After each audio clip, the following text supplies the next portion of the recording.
You would have heard me make a statement about 3 weeks ago that we have to now consider a kind of mandatory national service for training. And when we use the term mandatory, there are some people in the society who get nervous. Oh, I don't want my son to be in any, mandatory service. And then we hear people use terms such as conscription. What we're talking about is far from that. The challenge we face in Jamaica is that we have significant leakage from our education system. So people will go to school, they will register in a school, but they may not attend and they oftentimes drop out. They don't get skills and they end up in a subculture, in an underground society.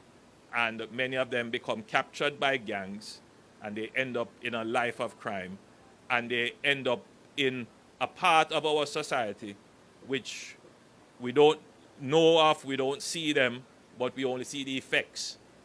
In particular, our young men who are the victims of crime, but are themselves the predominant perpetrators of crime. And we would have loved to have them working on our sites, working in our call centers, working in our logistics operations, working in our hospitals, working in our schools, but we just don't have them. So we do have underutilized capacity in our population, which we need to bring in a structured and organized way into our labor force, in a coordinated way. We know what the industries are that are emerging on the frontier. So we know that with, possibly 8 new hotels, we can calculate how many bellmen, how many persons to maintain the rooms, how many groundsmen, and how many tilers and plumbers and carpenters you're going to need.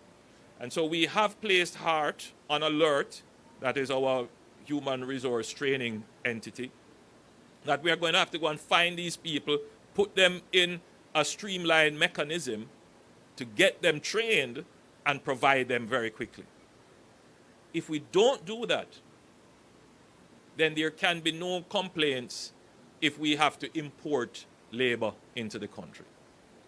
And we are seeing an increase in requests for labor, particularly skilled labor, into the country.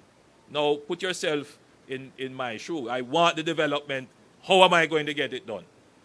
Well, I have to go and train the workers. That takes time, but in the interim, we can't stop the developments. So, for those people in Jamaica who say, I can't get a job, I can't get a work, the system fight against me, forget that.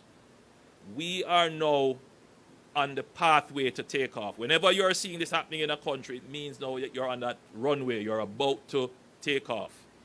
And we cannot allow a labor shortage to be the constraint on our growth.